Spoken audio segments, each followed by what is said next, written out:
ઘણી વખત કામ જ્યારે તમે કરતા હોય ને ત્યારે ઘણા બધા લોકો તમારી સાથે હોય ને ઘણા બધા તમારો સાથ મૂકીને વિયા જાય અને એ એવું સમજે કે એ વિયા જશે ને એટલે તમે પડી જશો, તમારું કાંઈ નહીં થાય, તમે રોડ ઉપર આવી જશો.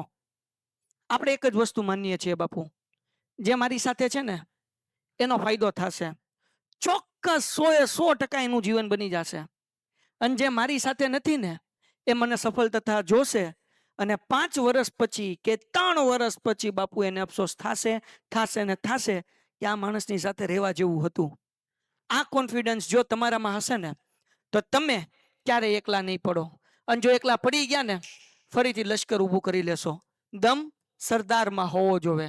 સૈનિકો મળી જશે અને એવા પણ મળશે કે જે તમને ક્યાંય ને ક્યાંય પોગાડી દેશે. પણ વિશ્વાસ તમારી જાત ઉપર હોવો જોઈએ ને. તમે એકલા છો ને તો એમ નહીં વિચારવાનું હું એકલો છું, એકલા છો ને તો એમ વિચારવાનું હું એક તો છું. આ થોટ પ્રોસેસ હોવી જોઈએ.